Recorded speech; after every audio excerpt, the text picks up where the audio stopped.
आता एक्सक्रिशन मध्ये आपण ह्यूमन एक्सक्रिटरी सिस्टम मध्ये जे काही किडनी पार्ट आहे, ठीक आहे, त्यानंतर जे काही युरेटर वेसल ते पूर्ण आपण डिटेल मध्ये स्टडी केलेला आहे. ओके, चला त्यानंतर आपल्याला जो काही रिमेनिंग पार्ट आहे तो बघायचा आहे, दॅट इज द नेफ्रॉन.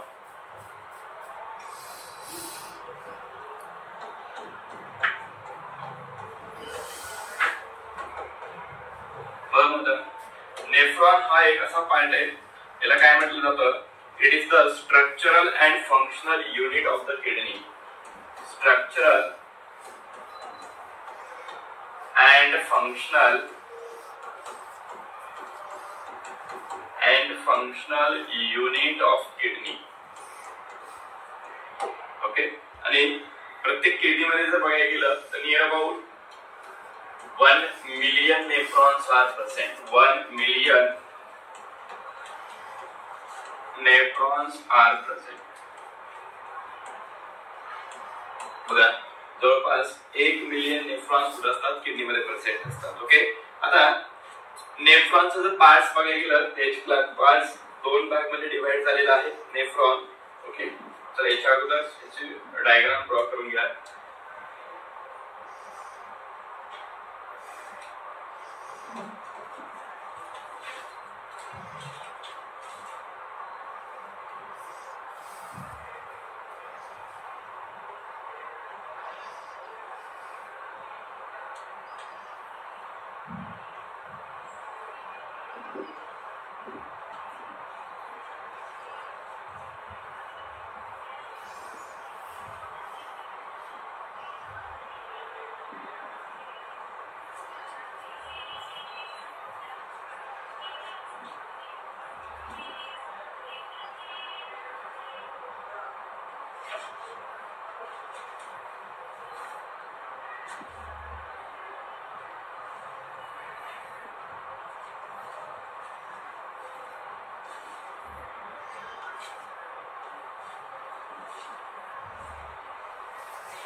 हे जे स्ट्रक्चर आहे, this is the structure of nephron. Okay, आता या नेफ्रॉन मध्ये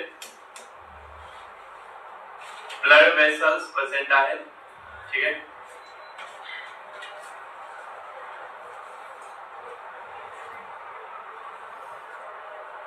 and this is the glomerulus. Okay, याला काय म्हटलं जातं, तर हे ग्लोमेरुलस आहे. This is the glomerulus.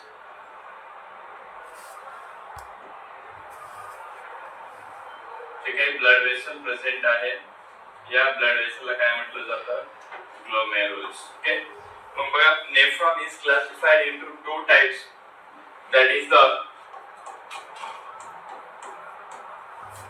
glomerulus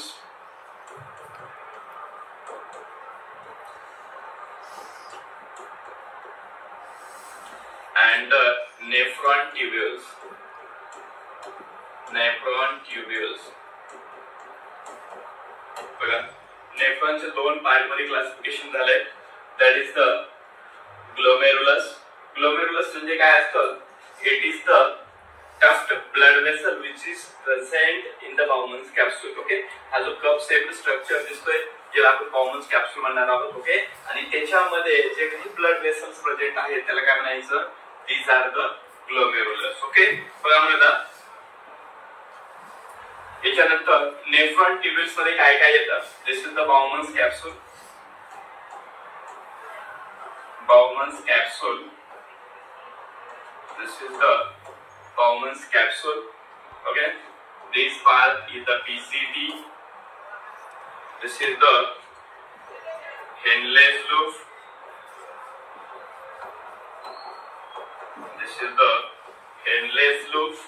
Okay, this part is the descending part or descending limb. This is the ascending limb. Okay, this is the distal convoluted tubules. And this is the connecting tubules, that is the CT. Okay, हे येतात कुठं, nephron tubules मध्ये. बघा, nephron tubules मध्ये काय काय येतात, the nephron tubules contain Bowman's capsule. Bowman's capsule,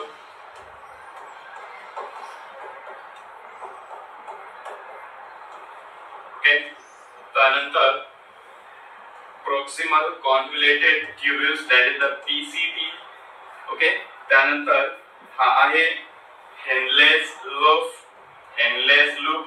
It contains ascending limb and the descending limb. Okay, these are the parallel to each other, but their function is different.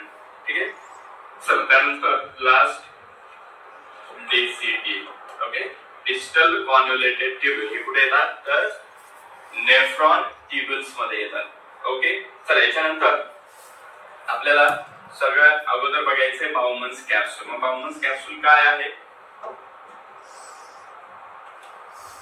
बघा. Bowman's capsule म्हणजे एक cup shaped structure आहे, बरोबर आहे का. बघा, Bowman's capsule is a cup shaped structure. बघा असे स्ट्रक्चर जे दिसते तुम्हाला हे आहे Bowman's capsule. Okay, cup shaped structure जे दिसते आपल्याला दिसतं बाउमन्स कॅप्सूल. याला काय म्हटलं जातं तर बाउमन्स कॅप्सूल असं म्हटलं जातं. ठीक आहे, आता हे ब्लाइंड आहे बघा, पूर्णपणे याची कुठंच ओपनिंग आपल्याला दिसत नाहीये, म्हणून याला काय म्हटलं जातं it is the blind cup shaped structure, that is the Bowman's capsule. That is the Bowman's capsule. आता हे जे बाउमन्स कॅप्सूल आहे हे दोन लेयर पासून तयार झालेलं आहे. It is formed from the two layers. Okay, आता याच्यामध्ये बघा ही जी मधली जी लेयर आहे, ओके, आता ऍक्च्युअली या लेयरवर जे सेल्स प्रेझेंट असतात, जो टिश्यू असतो that is the flat squamous epithelium. Okay, आणि इथं मध्ये फिल्ट्रेशन साठी आपल्याला पोडोसाइट्स पाहिजे. ठीक आहे, त्याच्यामुळे इथं पोडोसाइट्स नावाच्या सेल्स प्रेझेंट आहेत. The podocyte cell which is present at the middle of inner vessel. Okay, ही जे काही विसरल लेयर दिसते आपल्याला, this is the visceral layer. Okay, आणि ही जी विसरल लेयर आहे ती कशापासून तयार झाली आहे visceral layer. Okay, this is the visceral layer, and these visceral layer which is formed from ही कशापासून तयार झाली आहे तर बघा, these visceral layer is formed from flat squamous epithelium. Flat squamous epithelium. Okay, त्यानंतर बघा ही जी आउटर लेयर दिसते आपल्याला, this is the outer. Okay, it is the parietal layer. It is also from flat squamous epithelium. Okay, बघा ही सुद्धा जी layer आहे ती कशापासून तयार झालेली आहे तर फ्लॅट इपिथेलियल सेल पासून तयार झालेली आहे. ओके, इपिथेलियल टिश्यू माहिती आहे आपल्याला. ओके, ज्याला ब्लड सप्लाय वगैरे actually directly blood supply present नसतो इपिथेलियल टिश्यूला. Okay, the blood it will be passes toward the epithelial tissue with the help of diffusion. Okay, and ही जी लेयर आहे ही कशा बसलेली असते, it will be rest on the basement membrane. जे काही इपिथेलियल टिश्यू आहे, इपिथेलियल या इपिथेलियल टिश्यूची membrane it will be rest on the basement membrane. ठीक आहे, जे काही बेसमेंट मेम्ब्रेन आहे या बेसमेंट मेम्ब्रेनवर इपिथेलियल टिश्यू रेस्ट करतो. ओके, आणि या बेसमेंट मेम्ब्रेन मधूनच याला न्यूट्रिशन आणि ब्लड सप्लाय पास होतो. Okay, the nutrition as well as blood supply it will be passes to the epithelial tissue through the basement membrane. Okay, आपल्याला माहिती आहे बघा, this is the Bowman's capsule. आता याच्यामध्ये हे जे ब्लड सेल्स दिसतात तुम्हाला, okay, these are the flat epithelial, these are the flat squamous epithelial tissue. Okay, परंतु हे जे तुम्हाला जे थोडे लार्ज साइजच्या सेल दिसतात ना, okay, these are the podocyte cell. Okay, यांना कोणत्या सेल म्हटलं जातं पोडोसाइट्स नावाच्या. ते फिल्ट्रेशन वगैरे नंतर लक्ष देईल कारण फिल्ट्रेशन साठी खूप. Okay, these are it is very important for the filtration. जे काही क्लोरिनल फिल्ट्रेशन आहे, अल्ट्रा फिल्ट्रेशन आहे, त्याच्यासाठी इम्पॉर्टंट आहे. बघा त्यानंतर हा जो स्पेस दिसतोय तुम्हाला, okay, this is the outer parietal. This is the outer layer is the parietal layer. The space between these two layer. Okay, जो काही स्पेस दिसतोय या दोन लेयरच्या मध्ये, okay, this is the space which is present between the visceral and the parietal layer called as a capsular space. याला काय म्हटलं जातं capsular space. This is the capsular space. याला कोणता स्पेस म्हटलं जातं तर कॅप्सुलर स्पेस असं म्हटलं जातं. ओके, आता हा जो पार्ट आहे this is the actually urine pole. याला कोणता पोल म्हटलं जातं urine pole. And from this urine foal. Okay, the PCT will be formed. याच्यानंतर जे काही पार्ट चालू होणार आहे नेफ्रॉनचा तो कोणता आहे तर PCT, that is the proximal convoluted tubules. Okay, आता लक्षात ठेवा बघा हे जे काही सेल्स आहेत, ओके, ही जी काही लेयर आहे ही इपिथेलियल टिश्यू पासून तयार झाली आहे. It will B formed from flat squamous epithelium. एकदम फ्लॅट सेल्स आहेत जसे आपली घराची फरशी असते. ओके, म्हणून त्या फ्लॅट स्क्वॅमस इपिथेलियल आणखी नाव काय म्हटलं होतं, it is the pavement epithelium. त्यांना पेव्हमेंट इपिथेलियम सुद्धा म्हटलं जातं because as we see these cells or tissue from above side they will be looks like the tiles, hence they called as a okay pavement epithelium. म्हणून आपण त्यांना pavement epithelial असं सुद्धा म्हणतो. ओके, आणि या दोन लेयरच्या मधला जो गॅप आहे स्पेस आहे त्या स्पेसला म्हटलं जातं कॅप्सुलर स्पेस. ओके, बघा मग आता इथं ऍक्च्युअली ग्लोमेरुलस प्रेझेंट आहे. ठीक आहे, glomerulus this is the efferent arteriole. Okay, efferent arteriole. This is the efferent arteriole. This is the efferent arteriole. Okay. The diameter of efferent arteriole is greater than the efferent arteriole. Okay. त्याच्यामुळे नंतर ते pressure create होतं. Okay, ते आपण नंतर बघणार आहोत glomerular filtration मध्ये, त्याने अल्ट्रा फिल्ट्रेशन. बघा आता याच्यानंतर आता जे सेकंड पार्ट जो चालू होणार आहे तो कोणता पार्ट आहे तर तो पार्ट आहे PCT चा. Okay, that is the proximal convoluted tubules. आता बघा हे जे तुम्हाला पोडोसाइटचे सेल दिसतात ना, the space present between the podocyte cell that is the slit pores. त्याला काय म्हटलं जातं slit pores. Okay, slit pores. Okay, आणि ज्याची जे काही स्पेस असतो तो किती आहे 55 nanometre. Okay, nano means 10⁻⁹ metre. Okay, जो स्लिट पोर आहे दोन पोडोसाइटच्या मध्ये जो काही स्पेस प्रेझेंट असतो त्याला म्हणायचं स्लिट पोर. Okay, and through which the small molecules of the filtrate it will be excreted. जे काही फिल्ट्रेट येणार आहे, जे काही ब्लड येणार आहे आपल्याकडे, या ब्लड मध्ये जे काही छोटे छोटे मॉलिक्युल्स आहेत, ओके, त्यांनाच ते फक्त परमिएबल आहे. ओके, बरं त्यानंतर आपण फिल्ट्रेशन मध्ये बघूया याच्यामध्ये कोण कोण बॅरियर्स आहेत. ओके, त्याच्यामध्ये आपला विसरल बेसमेंट मेम्ब्रेन आहे, विसरल लेयर आहे. ओके, त्यानंतर एंडोथेलियम आहे ब्लड वेसल्स. याच्यामध्ये ब्लड वेसल्स आहेत ना, या ब्लड वेसल्सचं एंडोथेलियम सुद्धा प्रेझेंट आहे. ठीक आहे, त्याच्यानंतर त्याचं जे basement membrane. Okay, it means that 4 different barriers it will be present for the filtration. आपण हे नेक्स्ट याच्यामध्ये बघणार आहोत. ओके, चला त्यानंतर आपण जो सेकंड पार्ट चालू करतोय तो आहे PCT, that is the proximal convoluted tubules. Okay, proximal convoluted tubules. बघा मग आता PCT, that is the proximal convoluted tubules. That is the PCT. Okay. आता हा जो PCT आहे हा कुठून स्टार्ट होत आहे, it will be start from the lower end of the Bowman's capsule. जो काही बाउमन्स कॅप्सूल आहे या बाउमन्स कॅप्सूलच्या लोअर एंड पासून काय होतोय हा स्टार्ट होतोय.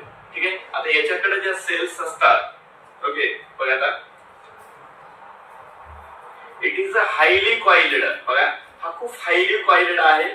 It is a highly coiled but actually they will be present into the outer cortex. जो काही किडनीचे आपण जो दोन पार्ट्स बघितले ना त्याच्यामध्ये जो काही कॉर्टेक्स आहे आउटर कॉर्टेक्स, या कॉर्टेक्स मध्ये ऍक्च्युअली PCT प्रेझेंट असतो. Okay, the PCT it will be present into the cortex and it is highly coiled. बघा हा जो PCT आहे it is a highly coiled structure. ठीक आहे, आणि बघा याच्याकडे ज्या सेल्स आहेत बघा आता एपिथेलियल टिश्यूज आहे ऍक्च्युअली, परंतु हा एक क्यूब शेपला दिसतोय. ठीक आहे, म्हणून या सेलला म्हटलं तर क्युबॉइडल एपिथेलियल टिश्यू. म्हणजे बघा हा जो PCT आहे हा कशापासून तयार झाला आहे, it will be formed from the cuboidal epithelial tissue. Okay, cuboidal epithelial tissue पासून तयार झालेला आहे. ओके, आपल्याला माहिती आहे क्युबॉइडल epithelial, okay, shape is the cube shaped cells. Okay, आणि it will be rest on the basement membrane. हे आपल्याला याच्याबद्दल क्युबॉइडल epithelial tissue बद्दल माहिती आहे. ओके, त्यानंतर बघा आता याचं फंक्शन काय असतं. आता हे जे सेल्स आहेत या सेल्सला सगळ्यात महत्त्वाचा पॉइंट म्हणजे ते content more number of microvilli and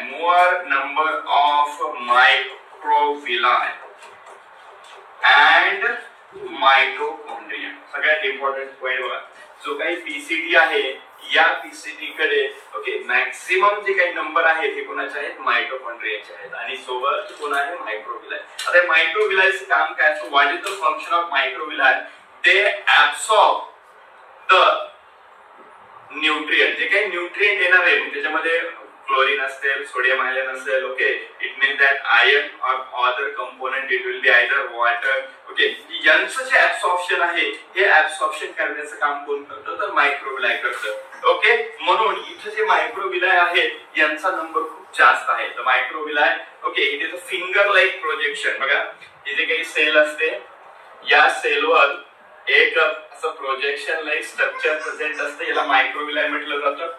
ठीक आहे, आणि या मायक्रोविलायचं फंक्शन काय असतं, ऍब्सॉर्प्शन. ओके, काय फंक्शन आहे याचं, ऍब्सॉर्प्शन. म्हणूनच सगळ्यात जास्त जे ओके जे ऍब्सॉर्प्शन होणार आहे हे कुठं होतं, तर पीसीडी मध्ये. तर maximum absorption it will be takes place into the PCT. Okay, आता जवळपास बघा 70 to 80%. ठीक आहे, 70 to 80% absorption of water, electrolytes. Okay, it will be takes place into the PCT. Okay, the maximum absorption. Why maximum absorption takes place into the PCT? Because they contain more number of microvilli, and for its activity they require mitochondria because they provide the energy. मायटोकॉन्ड्रियाची सुद्धा खूप आवश्यकता आहे, कारण absorption करण्यासाठी काय पाहिजे, तर mitochondria. It will be either active absorption, passive absorption. आता इथं एनर्जी आहे, मायटोकॉन्ड्रियाचा नंबर जास्त आहे, याचा अर्थ इथे जे ऍब्सॉर्प्शन होणार आहे it will B active absorption. Okay, म्हणजे ऍक्टिव्ह ऍब्सॉर्प्शन म्हणजे काय, the absorption which is takes place with the help of energy, that is the mitochondria. जे absorption मायटोकॉन्ड्रिया म्हणजे एनर्जीचा वापर करून केलं जातं त्याला काय म्हटलं जातं, तर ऍक्टिव्ह ऍब्सॉर्प्शन. पॅसिव्ह म्हणजे काय, ते does not require the energy, they will be depend on the concentration gradient. जे काही मोलॅरिटी आहे ते काही कॉन्सन्ट्रेशन आहे, या कॉन्सन्ट्रेशनच्या बेसवर जे काही ऍब्सॉर्प्शन होतं त्याला म्हटलं जातं passive absorption. Okay, and this is the PCT. Okay, याच्यानंतर याच्यामध्ये ऍब्सॉर्प्शन